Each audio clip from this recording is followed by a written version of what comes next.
Lights okay. Sound കാതോട് കാതോരം. എല്ലാവർക്കും കേട്ടോ. ഹലോ ഹായ് നമസ്കാരം. കാതോട് കാതോരം എന്ന സിനിമ ഇനി ഒരിക്കലും എനിക്ക് പഴയ പോലെ ആ സിനിമ കാണാൻ പറ്റില്ല. ആ സിനിമ ആദ്യം കാണുമ്പോൾ എൻ്റെ മനസ്സിൽ എന്താണോ ഉണ്ടായിരുന്നത്, ഞാൻ വളരെ കുഞ്ഞാണ് ആ സിനിമ ആദ്യം കാണുമ്പോൾ, എന്താണോ എൻ്റെ ഉള്ളിൽ ഉണ്ടായിരുന്നത് അതിനുമൊക്കെ മുകളിൽ എത്രയോ ഉയരത്തിൽ വളർന്നിട്ട് വാട്ട് എ മൂവി എന്ന് പറയാൻ തോന്നുന്ന രീതിയിൽ വലുതായിരിക്കുകയാണ് കാതോട് കാതോരം എന്ന സിനിമ. അതിനൊരു നന്ദി പറയേണ്ടത് രേഖാചിത്രം എന്ന സിനിമയുടെ അണിയറ പ്രവർത്തകരോടാണ്. കാരണം ആ സിനിമയുടെ ഒരു ട്രെയിലർ ഡീകോഡിങ് ചെയ്യാൻ വേണ്ടി ഞാൻ വന്നിരുന്നു. അപ്പോൾ കുറച്ചൊക്കെ ഇങ്ങനെ കാര്യങ്ങൾ അങ്ങോട്ടും ഇങ്ങോട്ടും മനസ്സിലാക്കി. കുറച്ച് ആളുകൾ ഇതിൽ ഒരു കൊലപാതകം, അത് റിലേറ്റ് ചെയ്തിട്ടുള്ള കാര്യങ്ങൾ, ആൻഡ് പാസ്റ്റിൽ നടക്കുന്ന ചില ഇൻസിഡൻസ്, അനശ്വരയുടെ ഒക്കെ ക്യാരക്ടർ വരുന്ന കുറച്ച് ഇൻസിഡൻസ് വളരെ പ്രധാനമാണ്. അപ്പോൾ അതിലൊരു കുട്ടിയൊക്കെ ഉണ്ട്. അത് റിലേറ്റ് ചെയ്ത് വന്നു കഴിഞ്ഞപ്പോൾ എനിക്ക് തോന്നി കാതോട് കാതോരം ഒന്നുകൂടി കണ്ടു നോക്കണം. കാര്യം അതിൻ്റെ ഷൂട്ടിംഗ് സമയമൊക്കെ ആയിട്ട് ബന്ധപ്പെട്ട് ഈ സിനിമയുടെ കഥ നടക്കുന്ന സാഹചര്യത്തിന് എന്തൊക്കെയോ സാധ്യതകളുണ്ട്. അപ്പോൾ അതൊന്ന് എക്സ്പ്ലോർ ചെയ്യണമെങ്കിൽ സിനിമയുടെ ആ ഒരു പെർട്ടിക്കുലർ പാട്ടും സീനും കാണാമെന്നാണ് ആദ്യം വിചാരിച്ചത്. പക്ഷേ എന്തുകൊണ്ടോ എനിക്ക് തോന്നി സിനിമ എന്തായാലും നമ്മൾ കാണാനിരിക്കുകയല്ലേ, ഒരു വട്ടം കൂടി കണ്ടു നോക്കാം, നല്ലൊരു സിനിമയല്ലേ. അങ്ങനെ ഞാൻ തുടക്കം മുതൽ സിനിമ ഇരുന്ന് കണ്ടു. ഈ വീഡിയോ കാതോട് കാതോരം എന്ന സിനിമയുടെ ഒരു എക്സ്പ്ലനേഷൻ എന്നല്ല ഞാൻ പറയുന്നത്. ഓരോ സന്ദർഭങ്ങളെയും ഓരോ കഥാപാത്രങ്ങളെയും ഓരോ ഇമോഷൻസിനെയും വെച്ചുകൊണ്ട് സംസാരിക്കാനാണ് ഞാൻ ആഗ്രഹിക്കുന്നത്. ഇതൊരല്പം നീളം കൂടിയ ഒരു വീഡിയോ ആയിരിക്കും. ആൻഡ് ഭയങ്കര ട്വിസ്റ്റിംഗ് സാധനങ്ങളോ ലോകത്താരും ഇതുവരെ കണ്ടുപിടിച്ചിട്ടില്ലാത്ത കാര്യങ്ങളോ ഒന്നും എനിക്ക് പറയാനില്ല. ജസ്റ്റ് കാതോട് കാതോരത്തിനെ കുറിച്ച് സംസാരിക്കുക എന്നുള്ളത് മാത്രമാണ്. കാതോട് കാതോരം ഞാൻ ആദ്യം കാണുന്നത്, ഞങ്ങൾ കണ്ണൂരുള്ള സമയത്താണ് അച്ഛൻ ആദ്യമായിട്ട് വീട്ടിൽ കളർ ടി വി വാങ്ങിക്കുന്നത്. അപ്പോൾ ഞങ്ങളുടെ ആ ഒരു പരിസര പ്രദേശത്ത് ആദ്യമായി കളർ ടി വി വാങ്ങിക്കുന്നത് ഞങ്ങളുടെ വീട്ടിലാണ്. അപ്പുറത്തൊക്കെ നമ്മളെക്കാൾ ധനികരായിട്ടുള്ള ആളുകളുണ്ട്. പക്ഷേ നമ്മുടെ അപ്പനൊരു ഈ ഓഡിയോ വിഷ്വൽ വട്ടുള്ളതുകൊണ്ട് പുള്ളി ആദ്യമേ ഇത് സംഘടിപ്പിച്ചിട്ടുണ്ടായിരുന്നു. അപ്പോൾ സിനിമ കാണാൻ വേണ്ടി അപ്പുറത്തും വീട്ടിലെ ആളുകളൊക്കെ വന്നിരിക്കും. അച്ഛൻ എന്തെങ്കിലും ഒരു സിനിമ കാസറ്റൊക്കെ എടുത്തിട്ടിരുന്ന് കാണുന്ന സമയത്ത് ഞങ്ങളെയും കൂടി പിടിച്ചെടുത്തും. ഞാൻ എൻ്റെ ചെറിയ പ്രായത്തിൽ ചെമ്മീനൊക്കെ കണ്ടിട്ടുണ്ട്. അങ്ങനെ ഇരുന്ന് കണ്ട ഏതോ ഒരു ഓർമ്മയിൽ മാത്രം ഇങ്ങനെ തിങ്ങി നിൽക്കുന്ന മമ്മൂട്ടിയും സരിതയും അവരുടെ കഥാപാത്രങ്ങൾ തമ്മിലുള്ളൊരു പ്രണയവും ഇതൊക്കെ മാത്രമാണ് എൻ്റെ മനസ്സിൽ നിൽക്കുന്നത്. മാത്രമല്ല കാതോട് കാതോരം എന്ന് പറയുന്ന പാട്ട് നമ്മൾ കേൾക്കുന്ന സമയത്ത് ഇതിലൊക്കെ ഒരു പ്രണയത്തിൻ്റെ, വേറൊരു തലത്തിൽ നിൽക്കുന്ന ഒരു പ്രണയത്തിൻ്റെ, ഒരാൾക്ക് മറ്റേയാൾ ആവശ്യമാവുന്നതിൻ്റെ ഒരു കോ എക്സിസ്റ്റിങ്ങിൻ്റെ ഒരുപാട് എലമെൻറ്റുകൾ ഇത്രയൊക്കെ എനിക്ക് ഫീൽ ചെയ്തിട്ടുണ്ടായിരുന്നു. അതായത് ചെറിയ പ്രായത്തിലാണെങ്കിൽ കുറേയൊക്കെ നമുക്ക് മനസ്സിലാവുമല്ലോ, അങ്ങനെയൊക്കെ മനസ്സിലാക്കിയിട്ടുണ്ടായിരുന്നു. പക്ഷേ ഇന്ന് ഈ സിനിമ കണ്ടുകൊണ്ടിരിക്കുമ്പോൾ എനിക്ക് മനസ്സിലാവുന്നുണ്ട് ആ ഒരു എക്സിസ്റ്റൻസിനേക്കാൾ എത്രയോ പ്രാധാന്യമുള്ളതാണ് ഒരു അനാഥൻ്റെ വേദന എന്ന് പറയുന്നത്. എൻ്റെ ചൈൽഡ്ഹുഡിൽ എനിക്കുണ്ടായിട്ടുള്ള കുറേ നഷ്ടപ്പെടലുകളുണ്ടാവും. നിങ്ങളുടെയും ചൈൽഡ്ഹുഡിൽ നമ്മൾ കുറേയൊക്കെ കഴിയുമ്പോൾ നമ്മൾ സ്വയം മനസ്സിലാക്കിയൊക്കെ വരുമ്പോൾ നമ്മളൊക്കെ കുട്ടിക്കാലത്ത് എന്തൊക്കെയോ ലാക്ക് ചെയ്തിട്ടുണ്ടായിരുന്നു നമ്മൾ വിചാരിച്ചതൊന്നും ചിലപ്പോൾ ഉണ്ടായിട്ടുണ്ടാവില്ല, അല്ലെങ്കിൽ ഇല്ലായിരുന്നു നമ്മൾ വിചാരിച്ചത് എവിടെ നിന്നൊക്കെ നമുക്ക് കിട്ടുന്നുണ്ടായിരുന്നു, നമുക്കത് മനസ്സിലാക്കാൻ പറ്റുന്നുണ്ടായിരുന്നില്ല. അങ്ങനെയുള്ളൊരു ചൈൽഡ്ഹുഡിൽ നിന്ന് വളർന്നു വന്ന ഒരാളെ സംബന്ധിച്ച് അയാൾ വീണ്ടും ആഗ്രഹിക്കുന്ന, അയാളുടെ ഹൃദയം അല്ലെങ്കിൽ അയാളുടെ ഇന്നർ ചൈൽഡിൽ ഏറ്റവും കൂടുതൽ ആഗ്രഹിക്കുന്ന ഒരുപാട് കാര്യങ്ങളുണ്ട്. ആ കാര്യങ്ങൾ നമ്മൾ ഒരുപക്ഷെ പ്രൊവൈഡ് ചെയ്യാൻ തുടങ്ങും. നമ്മളോട് സ്നേഹമുള്ള ആൾ നമ്മളെ ടോർച്ചർ ചെയ്യുന്ന സമയത്തും നമുക്ക് തിരിച്ച് സ്നേഹിക്കാൻ തോന്നുന്നത് നമ്മുടെ ചൈൽഡ്ഹുഡിൽ എവിടെയോ നമുക്ക് കിട്ടാതെ പോയ സ്നേഹം നമ്മൾ അന്വേഷിക്കുകയാണ്, അല്ലെങ്കിൽ നമ്മൾ സ്നേഹമായിട്ട് ഐഡൻറ്റിഫൈ ചെയ്തിരിക്കുന്നത് ഇങ്ങനെയുള്ള ആക്ടിവിറ്റീസിനാണെന്ന് പറയുന്ന ഒരുപാട് എലമെൻറ്റുകളുണ്ട്. ഇന്നർ ചൈൽഡിനെ കുറിച്ച് നമ്മൾ മനസ്സിലാക്കാനും ചിന്തിക്കാനും തുടങ്ങുമ്പോൾ വേറെ ലെവലാണ് സംഭവങ്ങളൊക്കെ. അത് ഈ സിനിമയിൽ ഞാൻ കണ്ടു. ഇതൊക്കെ എങ്ങനെ ഇത്ര ഗംഭീരമായ ഒരു സിനിമയിൽ പറഞ്ഞിരിക്കുന്നത്, എന്നിട്ട് എന്തുകൊണ്ട് ഇത്തരം സിനിമകൾ കൂടുതൽ പഠനവിധേയമാകുന്നില്ല എന്നൊക്കെ എനിക്ക് ഫീൽ ചെയ്തിട്ടുണ്ടായിരുന്നു. കാതോട് കാതോരം സിനിമ നമ്മൾ തുടങ്ങുന്ന സമയത്ത് ഒരു ഇൻസ്ട്രുമെൻ്റൽ ടൈറ്റിൽ മ്യൂസിക് നമ്മൾ കേൾക്കുന്നുണ്ട്. അപ്പുറത്തൊരു വീടിൻ്റെ പണി നടക്കുകയാണ്. ഞാൻ കുറേ നേരം വെയിറ്റ് ചെയ്ത് നോക്കി, പക്ഷേ ഈ സൗണ്ട് നിൽക്കുമെന്ന് തോന്നുന്നില്ല. അതുകൊണ്ടാണ് ഇപ്പോൾ ഷൂട്ട് ചെയ്യുന്നത്. ഇപ്പോൾ എനിക്കൊരു ചാർജ് ഉണ്ട് ഈ സിനിമയെക്കുറിച്ച് സംസാരിക്കാൻ. കുറച്ച് കഴിയുമ്പോൾ അതൊന്ന് ചോരാൻ സാധ്യതയുണ്ട്. അത് ഒഴിവാക്കാൻ വേണ്ടി ഷൂട്ട് ചെയ്യുകയാണ്. സൗണ്ടിൻ്റെ ഡിസ്റ്റർബൻസ് ക്ഷമിക്കും എന്ന് വിചാരിക്കുന്നു. സിനിമ തുടങ്ങുന്ന സമയത്ത് ആദ്യം ഒരു ഇൻസ്ട്രുമെൻ്റൽ മ്യൂസിക് ഒക്കെ കേൾക്കുന്നുണ്ട്, നല്ല രസമാണ്. അപ്പോൾ നമ്മൾ കാണുന്ന വിഷ്വൽ എന്ന് പറയുന്നത് ഒരു കച്ചി ലോറി, അതായത് വൈക്കോലൊക്കെ കയറ്റിക്കൊണ്ട് പോകുന്നൊരു ലോറി, അതിൻ്റെ മുകളിൽ കിടന്നുറങ്ങുകയായിരുന്നു ലൂയിസ് എന്ന് പറയുന്ന മമ്മൂട്ടി അവതരിപ്പിക്കുന്ന കഥാപാത്രം. അപ്പോൾ ഒരു സ്ഥലത്തെത്തി, പ്രശാന്ത സുന്ദരമായ ഒരു സ്ഥലത്തെത്തിക്കഴിഞ്ഞപ്പോൾ ഇയാൾ ബോധം വന്നു. ചുറ്റും നോക്കിയപ്പോൾ നല്ല ഭംഗിയുള്ള പ്രകൃതി ഭംഗിയൊക്കെ കണ്ടു കഴിഞ്ഞപ്പോൾ പുള്ളി അതിനെ ആസ്വദിക്കുന്നു. മൂത്രം ഒഴിക്കാൻ വേണ്ടി ഒരു സ്ഥലത്ത് ചാടി ഇറങ്ങി. പക്ഷേ പുള്ളി തിരിച്ചു കയറുന്നതിന് മുമ്പ് ലോറി വിട്ടുപോയി. അങ്ങനെയാണ് അയാൾ ആ നാട്ടിലെത്തപ്പെടുന്നത്. ഇനിയിപ്പോൾ മുന്നോട്ട് പോകാൻ വേറെ അധികം വണ്ടികളൊന്നുമില്ല എന്ന് മനസ്സിലാക്കുന്ന ആൾ അടുത്തുള്ള ചായക്കടയിൽ എവിടെയെങ്കിലും ഒരു ജോലി കിട്ടുമെന്ന് ചോദിക്കുമ്പോൾ കുറച്ച് മാറി വരത്തരായിട്ടുള്ള ആരൊക്കെ ഉണ്ട്. അപ്പോൾ അവിടെ ചെന്ന് കഴിഞ്ഞാൽ ഒരു ജോലി കിട്ടാൻ സാധ്യതയുണ്ടെന്ന് പറഞ്ഞ് അങ്ങോട്ട് പോവുകയാണ്. അപ്പോൾ അങ്ങോട്ട് പോകുന്നതിന് മുമ്പ് ആ കടയിലേക്ക് പാലും കൊണ്ട് വരുന്ന സരിത അവതരിപ്പിക്കുന്ന കഥാപാത്രം മേരി എത്തുന്നുണ്ട്, കഥയിലെ നായിക. മേരിയുടെ മകൻ കുട്ടനും അവിടെ എത്തുന്നുണ്ട്. കുട്ടൻ കുറച്ച് കുസൃതിയൊക്കെ ഉള്ള ആളാണ്. സിനിമയുടെ തുടക്കത്തിൽ തന്നെ ഈ ലൂയിസ് എന്ന് പറയുന്ന മമ്മൂട്ടി അവതരിപ്പിക്കുന്ന കഥാപാത്രം കുട്ടനെ കാണുമ്പോൾ കുട്ടൻ ഇങ്ങനെ ചിരിച്ചുകൊണ്ട് എന്തൊക്കെയോ ആക്ഷൻ കാണിക്കുകയാണ്. ഇയാൾ ഏറ്റവും ആദ്യം റെസ്പോണ്ട് ചെയ്യുന്നതും ഈ കുട്ടനോടാണ്. വേറെ ആരോടും അയാൾക്കൊരു ഇമോഷണൽ കണക്റ്റോ അല്ലെങ്കിൽ എൻഗേജ് ചെയ്യണം, അതായത് ഒരു കോൺവെർസേഷണൽ പോലെ എൻഗേജ് ചെയ്യണം എന്ന് പറയുന്നൊരു തോന്നലൊന്നുമില്ല. അയാൾ ഫസ്റ്റ് റിയാക്ട് ചെയ്യുന്നത് കുട്ടനോടാണ്. കുട്ടനോട് ചെറിയ തമാശ ആംഗ്യങ്ങളൊക്കെ കാണിക്കുന്നു, അവർ തമ്മിലൊരു ചെറിയ ചിരി. ഇത് മേരി കാണുന്നുണ്ട്, പക്ഷേ മേരി അപ്പോഴും കുട്ടനെ വിളിച്ചുകൊണ്ട് തിരിച്ചു പോകുന്നു. അത് കഴിഞ്ഞ് ഈ ചായക്കടക്കാരൻ പറഞ്ഞു വിട്ട വീട്ടിലേക്ക് എത്തുമ്പോഴാണ് ലൂയിസിന് മനസ്സിലാവുന്നത് അവിടെ മേരിയും മകൻ കുട്ടനുമാണ് താമസിക്കുന്നതെന്ന്. ഒരു ജോലി ചോദിച്ചു, മേരിക്ക് അവിടെ കൊടുക്കാൻ ജോലിയൊന്നും ഇല്ല എന്ന് പറഞ്ഞു കഴിഞ്ഞപ്പോൾ മേരിക്ക് കുറച്ച് പശുക്കളും ആടും ഒക്കെ ആയിട്ട് ഒരു പ്രണയം മുട്ടിടാൻ വേണ്ടിയിട്ടുള്ള, ഇപ്പം നമ്മൾ കർത്താവിൻ്റെ ജനനമൊക്കെ ആയിട്ട് ചേർത്ത് വെച്ച് പറയുകയാണെങ്കിൽ ഒരു ജന്മത്തിന് സാധ്യതയുള്ള, ഒരു തുടക്കത്തിന് സാധ്യതയുള്ള അങ്ങനത്തെ ഒരു സ്പേസ് ആയിട്ടൊക്കെ അതിനെ വർണ്ണിക്കാം. അതൊരു ഭയങ്കര പ്ലേസ്മെൻ്റ് ആണ്. ആടും കോഴിയും പശുക്കളും ഒക്കെയുള്ള, പാല് വിറ്റും മുട്ട വിറ്റും ജീവിക്കുന്ന ഒരു സ്ത്രീയും മകനും ഉള്ള, വൈക്കോല് മേഞ്ഞിട്ടുള്ള ഒരു കൊച്ചു വീടും അതിനടുത്തുള്ള ഈ സംഭവങ്ങളൊക്കെ ഉണ്ട്. അപ്പോൾ ലൂയിസ് അവിടെ മരം വെട്ടി കൊടുക്കാം, അതിനെന്തെങ്കിലും ചെറിയ കൂലി തന്നാൽ മതി എന്ന് പറഞ്ഞ് മരം വെട്ടുന്നുണ്ട്.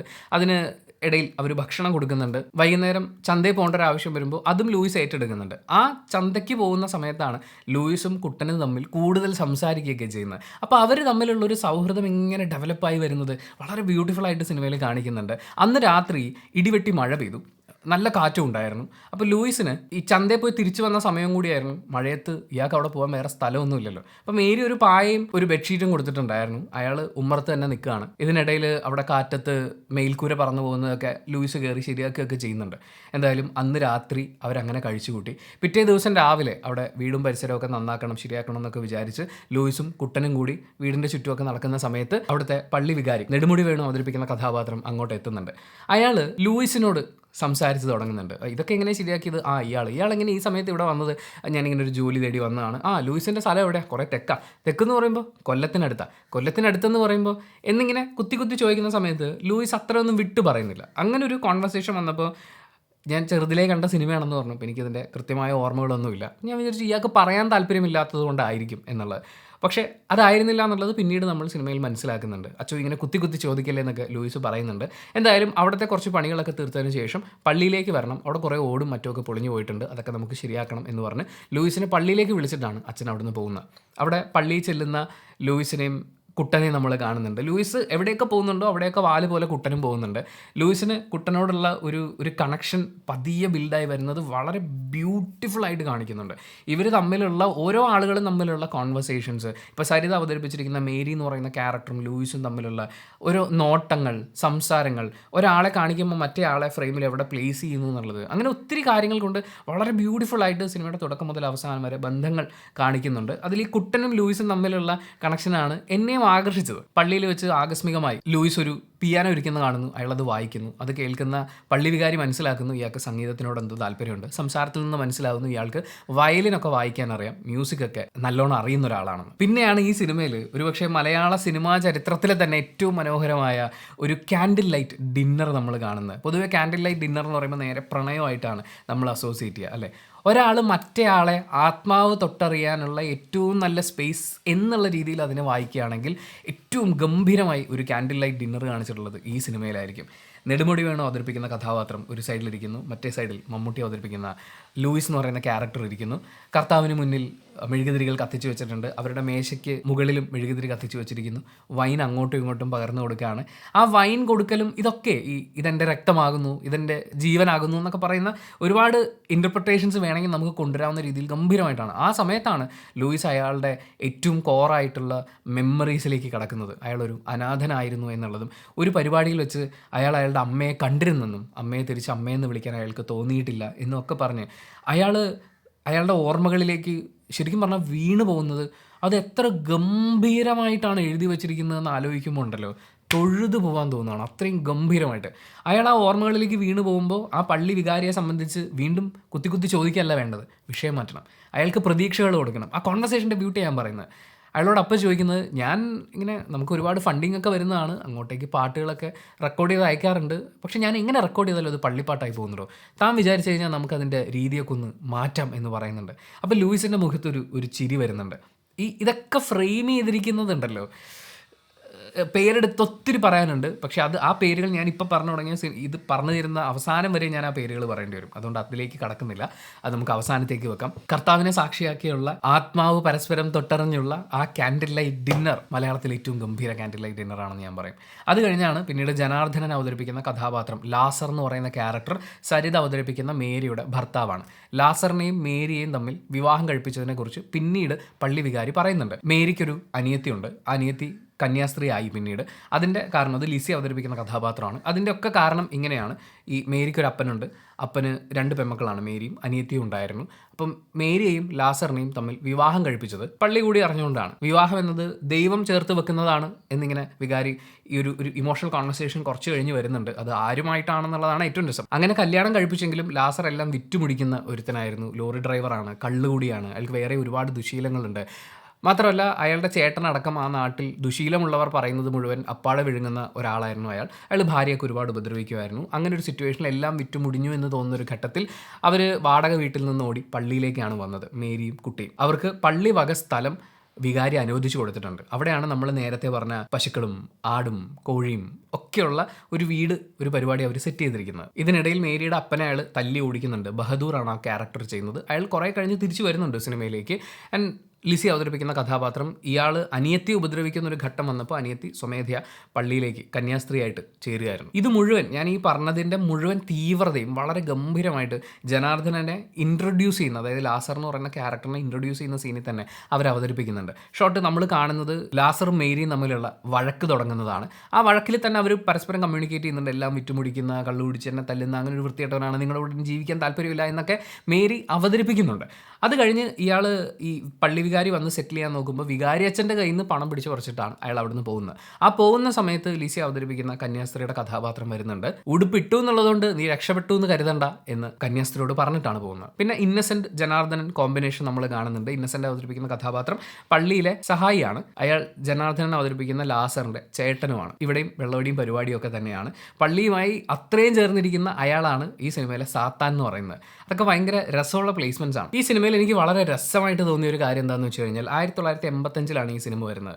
86 റിലീസായ ചിലമ്പ് എന്ന് പറയുന്ന സിനിമയിൽ ഒരു പാട്ടുണ്ട്, താരും തളിരും മിഴിപൂട്ടി. നല്ല രസമുള്ള പാട്ടാണ്.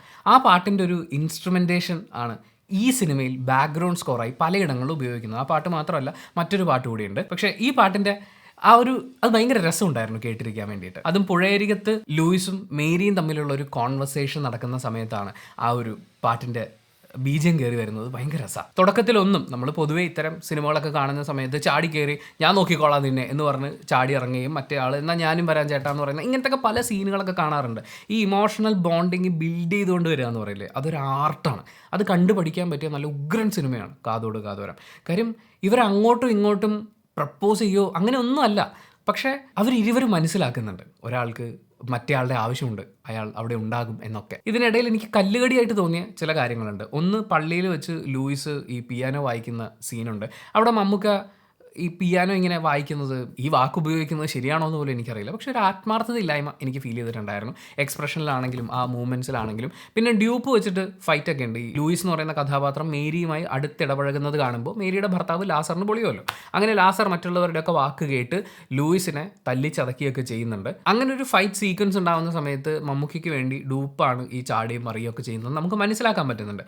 പക്ഷെ തറയിൽ കിടന്നിട്ട് ഈ കുട്ടി പിടിച്ച് എഴുന്നേൽപ്പിക്കാൻ നോക്കുന്നുണ്ട്. ആ സമയത്ത് തറയിൽ കിടക്കുക എന്ന് പറയുന്ന ഒറ്റ കാര്യം ചെയ്യാനുള്ളൂ. ഇടി കൊള്ളുന്നില്ല, ഉരുളുന്നില്ല, ഒരു സംഭവമില്ല, ടാറിട്ട് റോഡിൽ കിടക്കുന്നതാണ്. പക്ഷെ അതും ഡ്യൂപ്പാണ് ചെയ്തിരിക്കുന്നത്. നമുക്ക് കണ്ടാൽ പെട്ടെന്ന് മനസ്സിലാവുന്ന രീതിയിലാണ്. ഇപ്പം ആളുകളുടെ സ്കിൻ ടോൺ കാണുമ്പോൾ നമുക്ക് മനസ്സിലാവില്ല ഇത് അയാളല്ല ഡ്യൂപ്പാണ് എന്നുള്ളത്. പിന്നെ ഡ്യൂപ്പ് ഇത്തരം കാര്യങ്ങൾ ചെയ്യുമ്പോൾ ഇയാൾ ഫൈറ്റിൽ ഇടി കൊണ്ട് കിടക്കുമ്പോൾ ഇങ്ങനെ എക്സ്പ്രഷൻ ഇട്ടുകൊണ്ടിരിക്കും. ശ്രദ്ധിച്ചിട്ടുണ്ടോ എന്നറിയില്ല.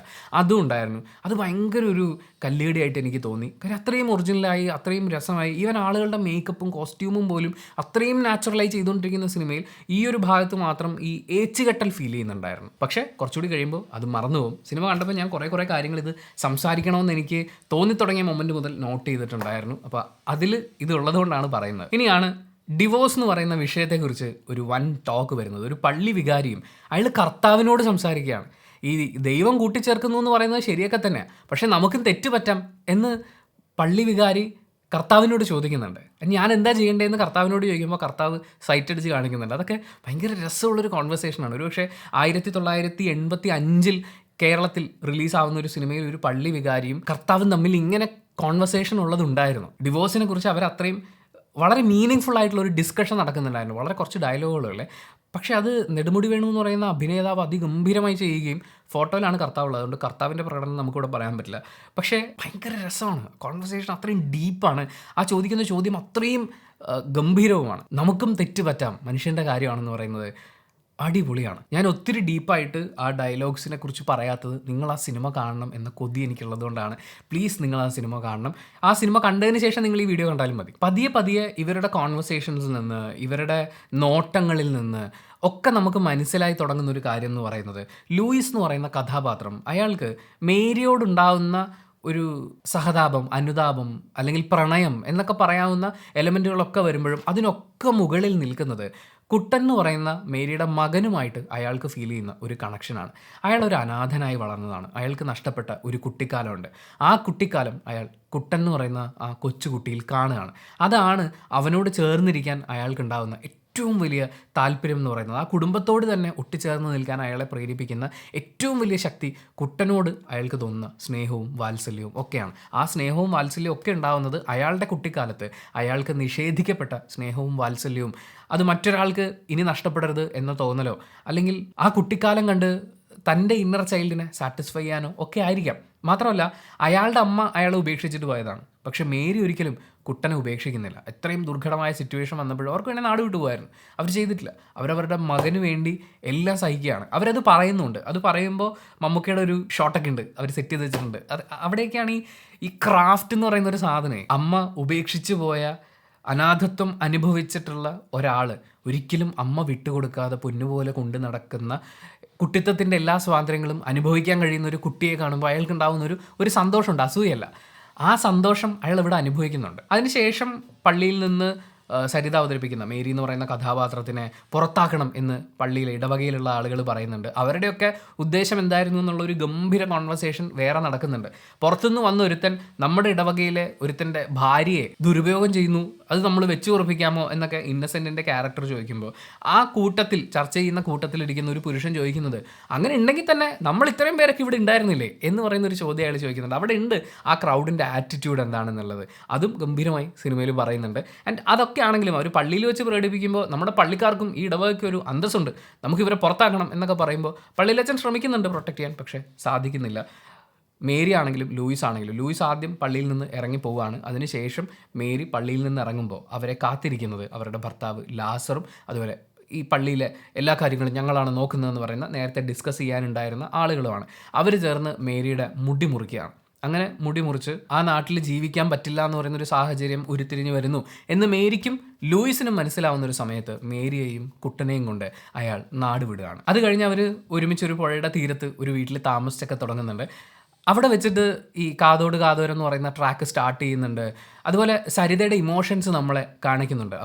അവർ ഏറ്റവും സ്വതന്ത്രമായി സന്തോഷത്തോടെ ചിരിച്ചിരുന്ന് അവരുടെ മുഖത്തിനെയൊക്കെ കാണിക്കുമ്പോൾ ഒക്കെ അവരുടെ തലയിൽ മുടിയുണ്ട്, വളരെ നീണ്ട മുടിയുണ്ട്.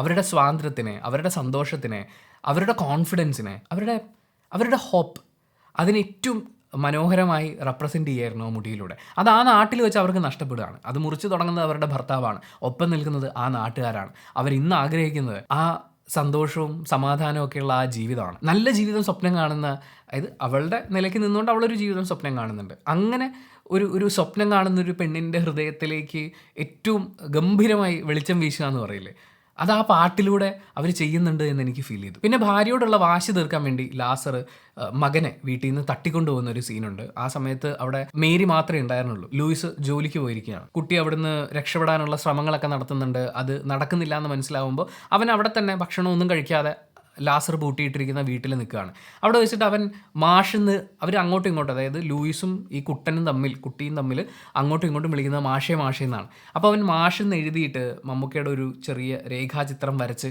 അവിടെ ഇങ്ങനെ ചാരി കിടക്കുന്നുണ്ട്, അതിൽ തല വെച്ച് കിടക്കുന്നുണ്ട്. അപ്പോൾ ആ കുട്ടി ആഗ്രഹിക്കുന്ന ഒരച്ഛനുണ്ട്, അല്ലെങ്കിൽ ആ കുട്ടി ആഗ്രഹിക്കുന്ന ഒരു തണലുണ്ട്, അവൻ ആഗ്രഹിക്കുന്ന ഒരു പ്രൊട്ടക്ഷനുണ്ട്, അവനെ തേടി വരും എന്നവൻ വിശ്വസിക്കുന്ന ഒരു ഫോഴ്സ് അവിടെ അതായിട്ട് മാറാൻ ലൂയിസ് എന്ന് പറയുന്ന ആ ഒരു ഒരു വ്യക്തിക്ക്, ആ കഥാപാത്രത്തിന് സാധിക്കുന്നുണ്ട്. അതുപോലെ തന്നെയാണ് കുട്ടനെക്കുറിച്ച് ലൂയിസും ചിന്തിക്കുന്നത്. അവനെ പ്രൊട്ടക്റ്റ് ചെയ്തേ പറ്റൂ.